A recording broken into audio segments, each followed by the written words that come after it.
JD here with the 2022 Kawasaki Ultra 310 Series Jet Ski. And today we'll be removing the jet pump to inspect the pump bearings, the impeller, and all the connections, hoses, and pivot joints. The first step is to remove the fold down step. There's two 5mm Allen bolts on either side. So we'll remove those and that'll give us access to the reverse bucket here.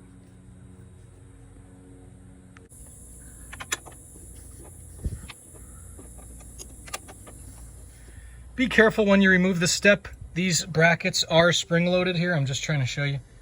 So they will snap. So just be sure to hold them. The first step in this process is to remove the plastic reverse grate. To do that, you'll first have to remove the quick connect attachment. You slide that brass ring back and pop that off the ball joint.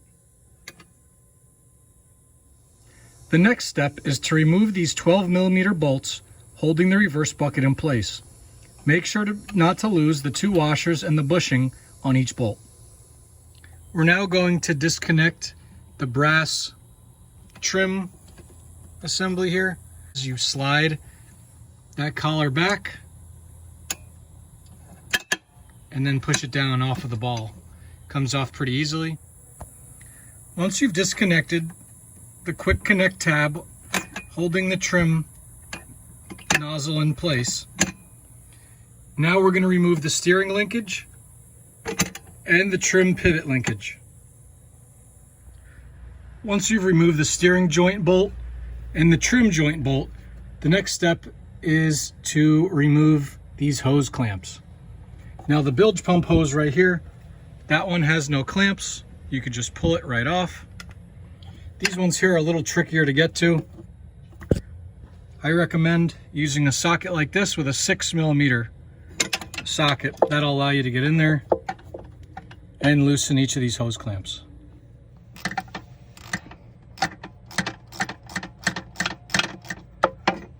The clamps are a little bit difficult to get to, but once you get them and you loosen them, slide them back, and then you're going to pop each of these hoses off.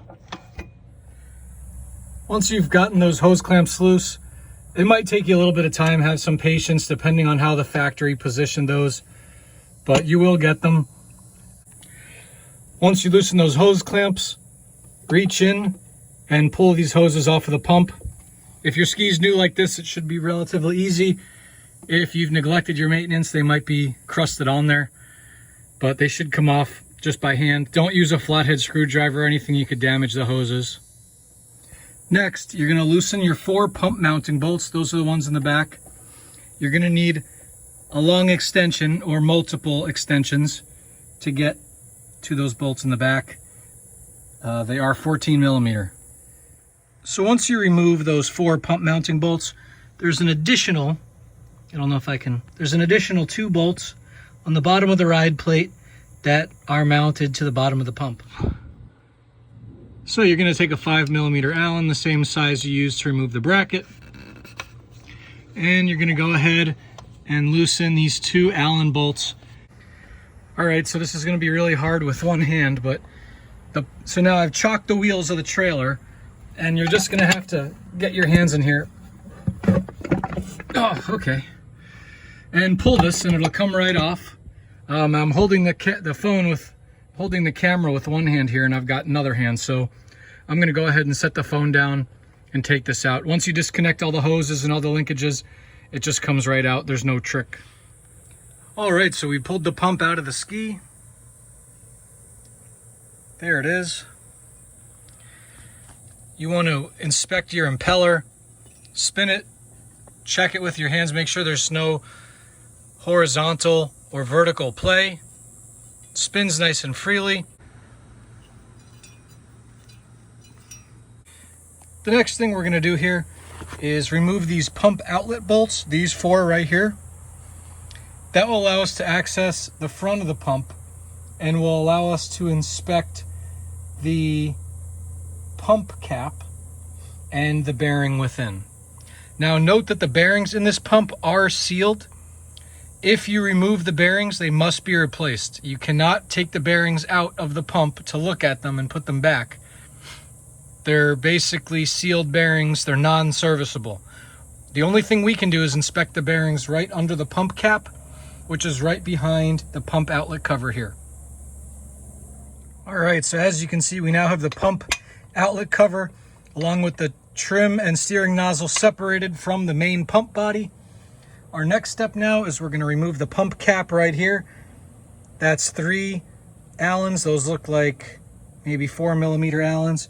We're going to remove those and we're going to inspect the bearings underneath the cone. The next step while we have the pump apart is to check the clearance between the pump and the impeller using a feeler gauge like this. The standard limit for this ski is 0.15 to 0.30 millimeters. So as you can see, this pump is actually perfect, which it should be because it's only got 25 hours on it and I've never sucked anything up into it. So again, you want to make sure to check each blade of the impeller. In this case, the pump is measuring 0.15 millimeter. This is very important. If the gap is too large or the gap exceeds 0.6 millimeter, it's time to replace your impeller, pump, or both. All right, so we've got our pump cone off. Looking at this here, you can see there was some grease on the seal there on the O-ring. While we have this apart, this is the filter block on top of the pump. If you do take this off, you are supposed to replace the O-ring in there. I do not have an extra O-ring. I did try to order them, but apparently they are out of stock everywhere. So unfortunately for this service, I'm not going to remove this. What you can do is check inside the pump. Just check these holes right here. Make sure they're all clear. Make sure there's no corrosion or debris blocking any of those holes. So now what we're going to do is we're going to apply some grease to the bearing here and to the shaft. These are sealed bearings, so we're not going to remove them. We're not going to attempt to service them. You also do need a vise and a press. But based on this 25-hour inspection, the pump is spinning freely. There's no grinding or play in the bearings. So we're going to go ahead and apply some waterproof grease to the bearing in here. All right, so we've put a brand new OEM Kawasaki O-ring on the pump cone here. And now we're just going to verify. I just want to show you the bearing moves freely, no grinding. Now the Kawasaki service manual calls for lithium grease to be applied to the O-ring here. That's an NLGI grade number 2 product. So I actually choose to use a grease product that exceeds all NLGI number 2 standards. And that is a product manufactured by Lear Chemical. This is called corrosion block waterproof grease. I suggest you look this up. It's manufactured by the Lear company. If it's good enough for Lear jets, it's good enough for my Kawasaki Ultra 310 jet pump. This product really is great in marine environments. It has a water washout life that exceeds pretty much every other commercial grease available. So basically I have this little brush here and we're just going to go ahead and apply a liberal amount of this grease just around the bearing and inside of the cone here. So as I mentioned, we won't be removing the impeller or the bearings or the shaft for this video. This was just intended to be an inspection of the pump and impeller. And since there's no issues, we're not going to go further. This ski only has just over 25 hours on it, so there is no need to pull the bearings or seals out of the pump.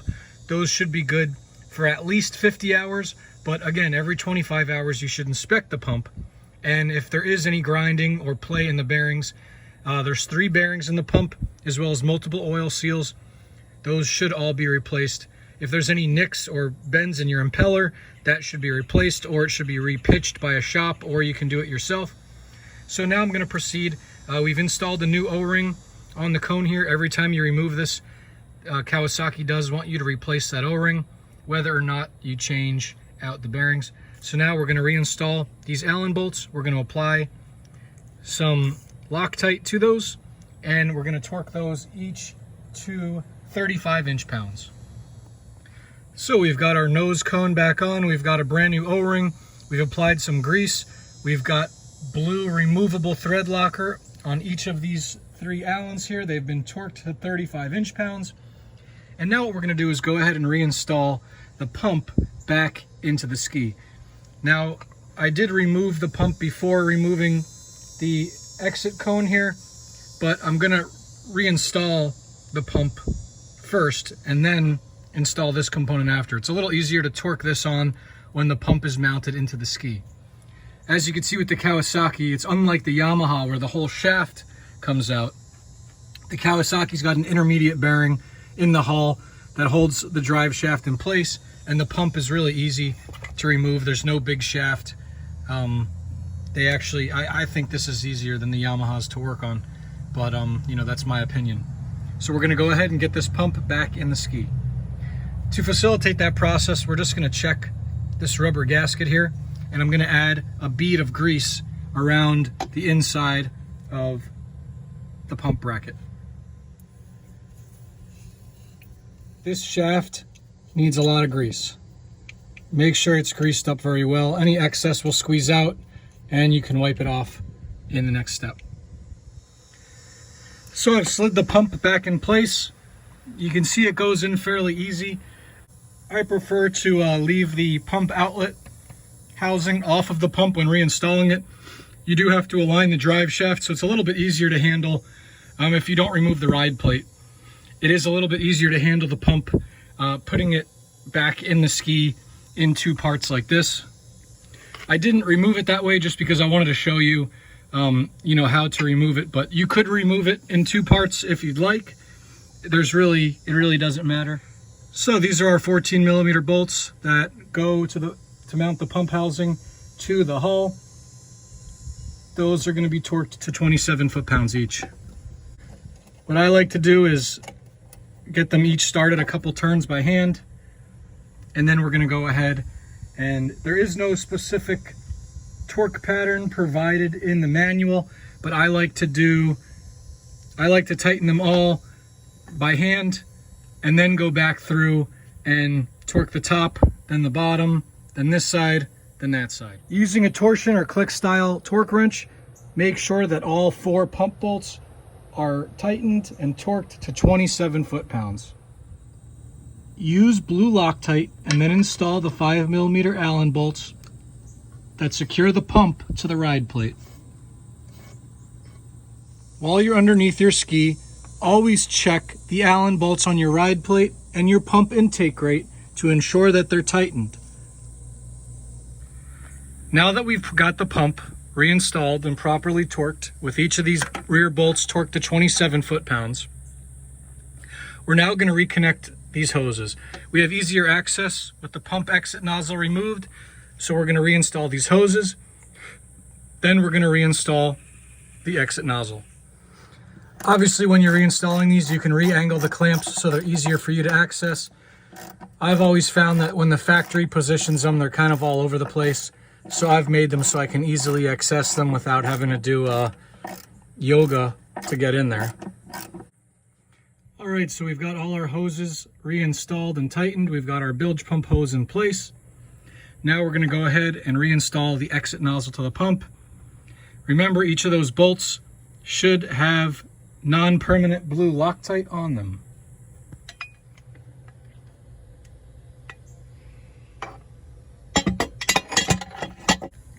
Using a torque wrench, torque each of these exit cone bolts to 14 foot-pounds. Again, I like to tighten them each by hand, get them snug, and then I torque them. That's 14 foot-pounds. So now that our pump outlet bolts are all torqued, we're going to reinstall the bilge pump hose, the Venturi hose. That's reconnected. There's no clamp needed on that. So we've got all our clamps for the hoses reconnected. Now what we're going to do is reconnect the trim pivot right here, and that also requires the installation of this brass connect fitting.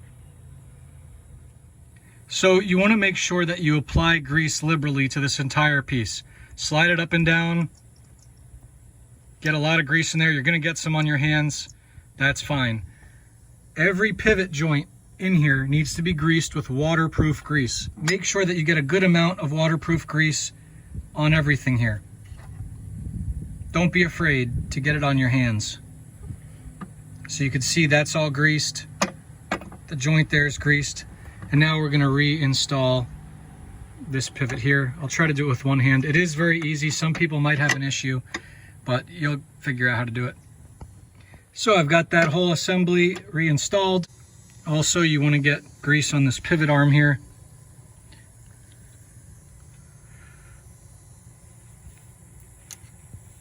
All over this brass fitting. There you go. And I actually like to do this after every ride. I'm not going to tell you that that's what you need to do, but at least with this service, make sure that all those components do get a liberal amount of grease. The next thing we're going to do is attach the trim cable to the trim pivot assembly right here. The trim control bolt there should be torqued to 87 inch-pounds.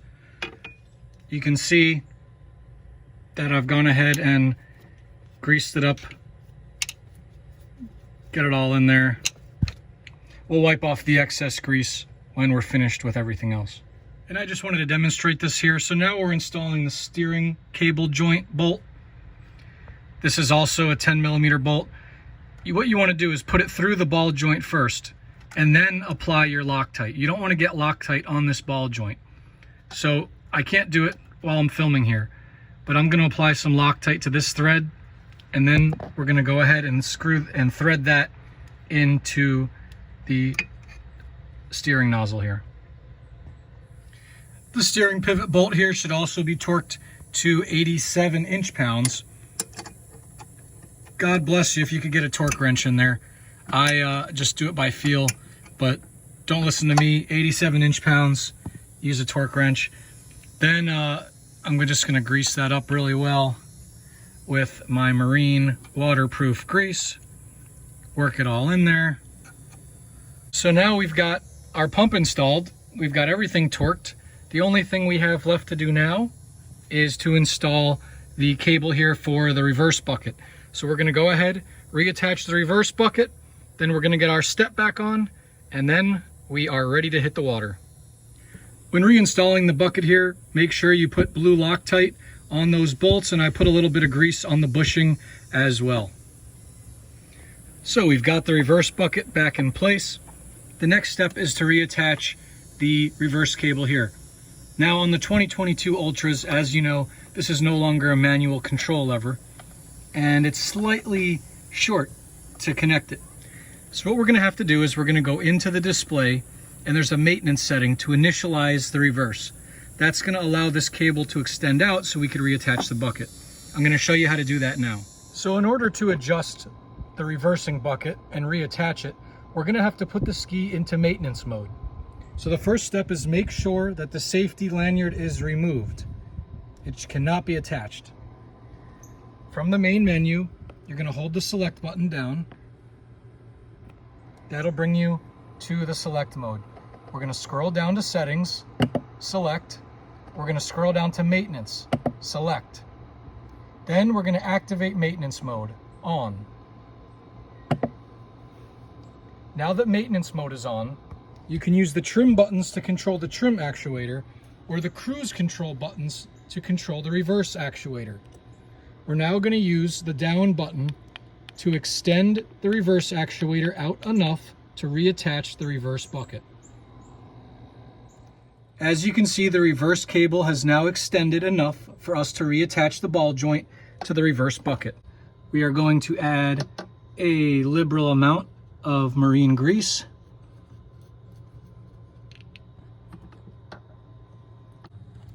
So there you go, everything's reattached.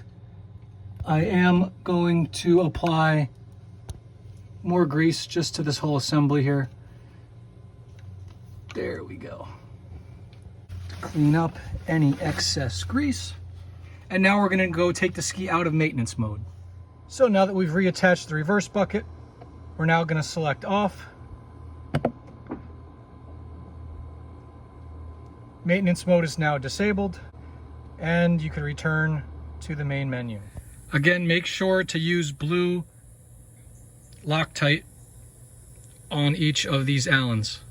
So I have a pro tip for you in installing this rear bracket by yourself if you have no one to help you. What you're going to want to do is extend the bracket, and then with a 1/2 inch ratchet, slowly, not to damage the metal, you're going to put that ratchet in there, and that will allow you to install the top bolt. Then you could pop the ratchet out and install the rest of them.